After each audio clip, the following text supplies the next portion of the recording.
The proper way to get ride-sharing companies like Uber and Lyft to pay drivers correctly. We got a lot to discuss here in a short period of time. What's up, folks? Once again, it's your boy Tim with another ride-sharing video. I've done videos in the past because there is no shortage of cities, towns, and dates in which ride-sharing drivers have imposed strikes, suggesting that they were not happy with how much they were paid, how they're being treated, the lackluster concern of our safety, etc., etc. So drivers in different cities have went on strike. That shit does not work. I've stated that in a number of videos. So what is the proper way to get the ride-sharing companies to pay us properly? I want to run something by you because this is not me giving an opinion. This is not me opining or giving you how I feel. This is based on an actual event, actual facts that are currently taking place. Check this out. Well, today the city of Minneapolis took the first steps toward working to better protect rideshare drivers. As Uber and Lyft drivers explained the risks that they face, city council members are now vowing to propose solutions. Heidi Wigdahl takes a closer look.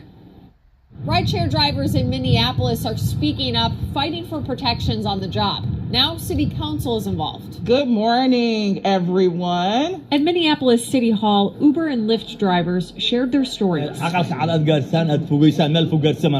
wanted to spread this message because of I want everybody all the way to the White House to know what I'm going through. Abdullahi Abdi says he was driving for Uber in 2021 when a rider, while stealing his phone, physically assaulted him. The bloodstains on his shirt were from that night. He hit me 3 times on my head. Abdi says he was out of work for 3 months because of his injuries, with no wage loss benefits. We're asking a fair shake. The Minnesota Uber Lyft Drivers Association, also known as MOLDA, is working with city council members to pass worker protections. They're classified as independent contractors. Here, the drivers have to buy the cars.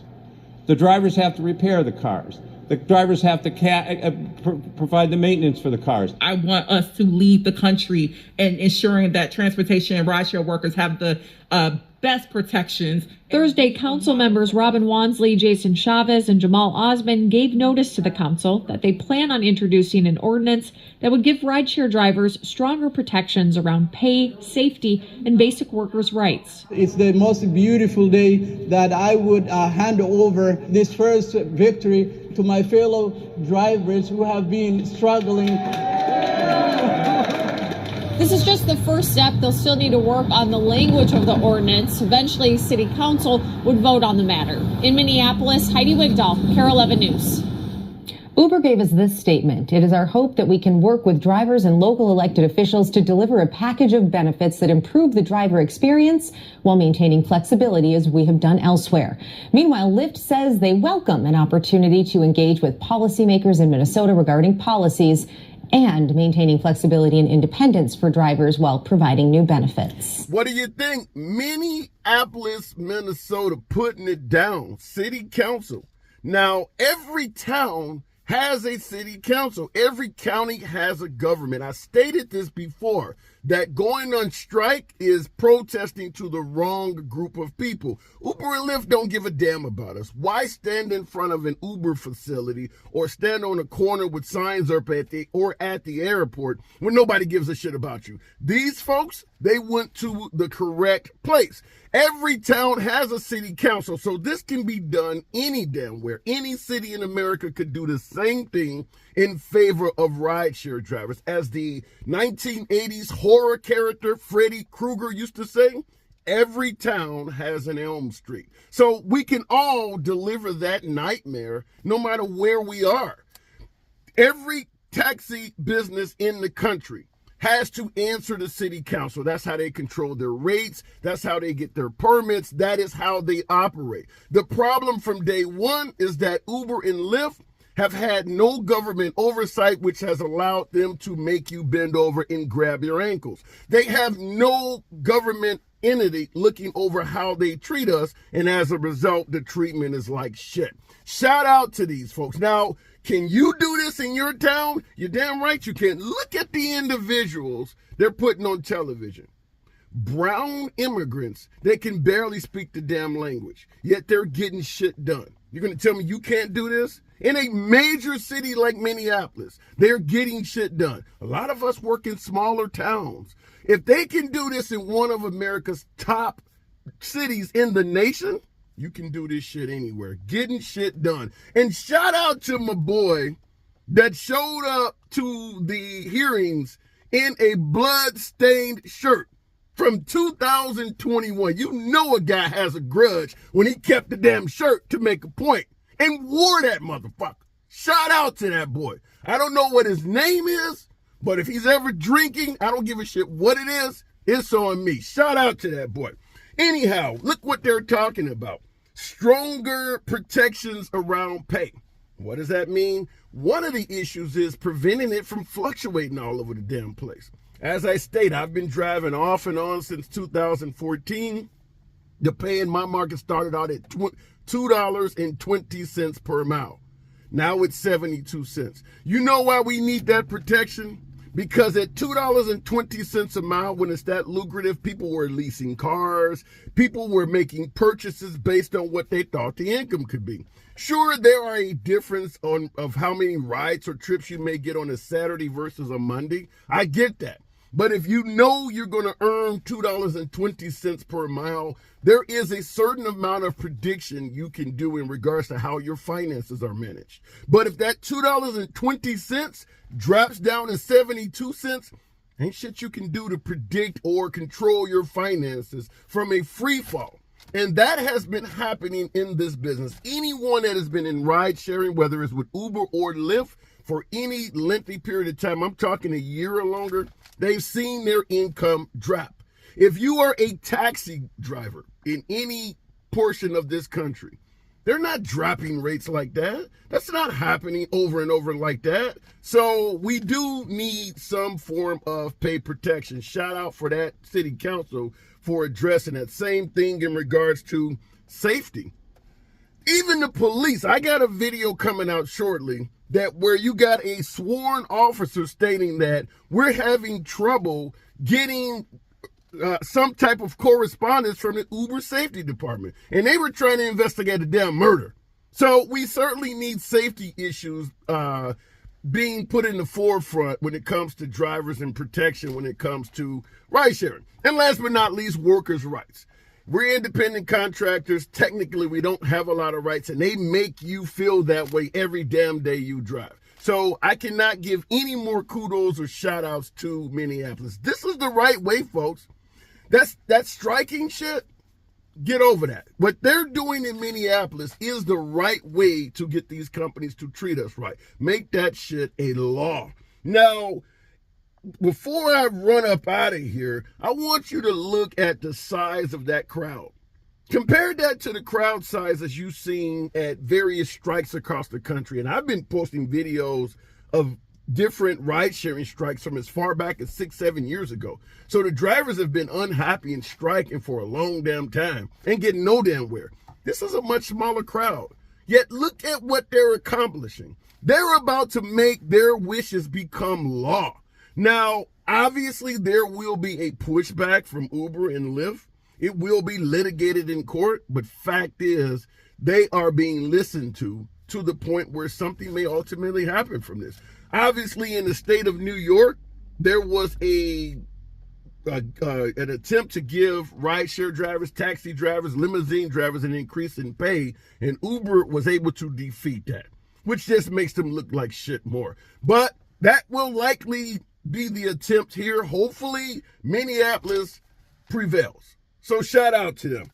And last but not least, this statement, the reply from Uber, Lyft stated some bullshit too, but they actually put the comments of Uber on the screen, and it pissed me off. But here goes. It is our hope that we can work with drivers and local elected officials to deliver a package of benefits that improve the driver experience while maintaining flexibility as we have done elsewhere. They can suck a fat dick, Shaneri, for that statement. If they were doing what's in that statement, this whole event would not be taking place. Is there anyone that is involved in rideshare that believes that Uber or Lyft gives a damn about your safety or your driver experience? You think Uber Pool, where they put two strangers in the back of your vehicle, two cheap, non-tipping strangers in the back of your vehicle, you think that's actually taking a concern for your safety or your driver's experience? How many drivers actually favor Uber Pool? Did they talk to anybody and ask them, would you be okay with picking up two strangers on the same damn trip where you get paid even less? So this statement really upsetted me. But I understand some of you folks out there, I may be a bit brash, but yeah, when I heard that statement, kind of reminded me of those who may have seen the Jeffrey Dahmer movie where the female relative gets up in court and she starts shouting and walking towards Dahmer. If they had an Uber representative at that city council meeting and I was there, that's how I would respond. Because this is bullshit. We know that statement that Uber released is bullshit. Maintaining flexibility as we have done elsewhere. How many times have you canceled rides and received some type of notice from Uber or Lyft threatening to drop you from the platform if you cancel too much? That's not flexibility. They want you to do every damn thing that comes your way. Anyhow, I'm about to turn on the damn air conditioning because that video made me so hot. But once again, shout out to the city of Minneapolis for listening to those drivers. I implore everyone that is even remotely dissatisfied as a driver in ride sharing to take up that same suit. I did a video a few months ago suggesting that it doesn't hurt to put a stamp on a letter and write it to your local congressperson or your local city council and tell them what you're going through. One of the main reasons why this stuff continues, at least in my personal analysis, and I've seen many of you folks in the comments, is because a lot of passengers and probably politicians as well do not realize how little we get paid, how much of the fare is going to these ride-sharing companies. I'm sure that's what's happening on the board in Minneapolis. They're like, are they really taking 70, 80% of the fare? Let me see your phone. I don't believe that shit. I could certainly believe that. Because I only drive when they're offering bonuses, streaks or some type of earnings guarantee. So I did not even believe it until I actually seen it, until I actually talked to a passenger and asked them, like, damn, are they making that much off this fare? But because they're giving me so many bonuses and things like that on top, I kind of offset it. But if you're driving full time every day in ride sharing, you're getting ripped. You're literally getting ripped off. This is the proper way to do it, folks. Forget the strikes. Forget the protests. This is the way to do it. Let me know what you think in the comments. Have you seen anything like this in your neck of the woods? New Zealand, the country of New Zealand, actually turned ride sharing into actual employees to help offset this. California has also done a few things, but nevertheless, the way drivers are being treated, it's across the board. It is worldwide. No matter where you go, if there is Uber and Lyft in operation, there are massive amounts of drivers complaining. So this is literally part of their mission statement, is to do this to drivers, reduce your pay. For the most part, if you've been driving for a while, like I have, in the beginning, they wouldn't even let you contact them. They knew the complaints were going to be so substantial that the only way we could contact them was through text messages or emails. You couldn't even pick up the phone and call them. And that mindset continues to this day. It is very difficult to pick up the phone and voice a concern with Uber or Lyft. They don't even want to hear from you. They know what they're doing is bad. So they don't want to hear from you. City council, every town has an Elm Street. Anyhow, I want to wrap this up. As always, subscribe to the damn channel. This is what we talk about. It's your boy Tim. I'll catch you in the next video.